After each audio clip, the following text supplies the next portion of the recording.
Selamat datang di podcast Waras Tapi Santai, ruang sejarah yang kita kupas dengan jernih, santun, dan penuh makna. Hari ini kita menyelami satu peristiwa besar yang diam-diam mengubah arah dunia Melayu. Sebuah perjanjian yang ditandatangani jauh di Eropa, namun dampaknya membelah tanah Johor, Riau, hingga Singapura. Inilah kisah ketika politik global membelah dunia Melayu.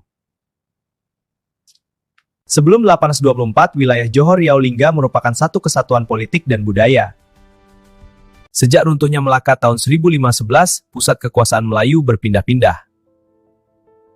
Hingga akhirnya berdiri Kesultanan Johor Riau sebagai penerus legitimasi Melayu. Wilayahnya luas, Johor di Semenanjung, Riau Lingga di Kepulauan, hingga Singapura yang saat itu hanyalah pelabuhan kecil strategis. Namun pada awal abad ke-19, dua kekuatan Eropa semakin menguat, Inggris dan Belanda.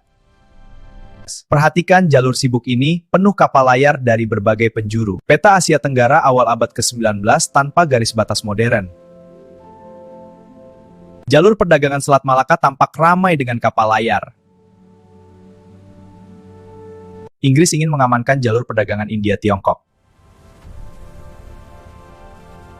Sementara, Belanda ingin memperkuat kekuasaannya di Hindia Timur. Mereka kirim armada kapal dagang bersenjata untuk menguasai jalur rempah. Tahun 1819, Inggris melalui Stamford Raffles mendirikan pelabuhan di Singapura. Langkah ini memicu ketegangan dengan Belanda. Persaingan ini akhirnya diselesaikan lewat sebuah kesepakatan resmi di Eropa, Perjanjian London 1824. Setuju dengan pasal ini? Ya, mari kita tanda-tangani. Selesai, semoga ini membawa perdamaian.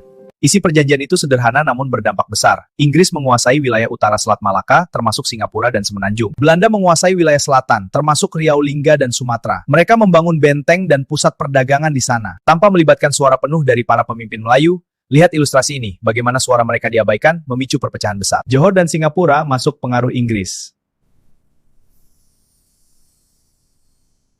Riau Lingga berada di bawah kontrol Belanda. Dari satu kesultanan besar, lahirlah dua dunia politik berbeda. Peta yang awalnya utuh, lalu muncul garis lurus membelah Selat Malaka. Warna merah Inggris dan oranye Belanda membagi wilayah Malaka. Setelah 1824, Kesultanan Riau Lingga semakin berada di bawah pengaruh Belanda. Hal ini digambarkan dengan penetrasi kekuasaan mereka ke wilayah kesultanan. Kekuasaan sultan perlahan dibatasi. Dewan mulai membatasi wewenang sultan. Kekuasaannya tidak lagi absolut. Kebijakan politik dan ekonomi harus melalui kontrol kolonial.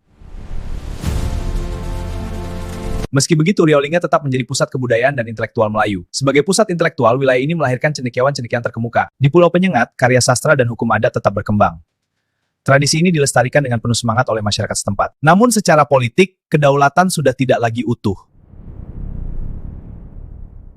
Istana Melayu berdiri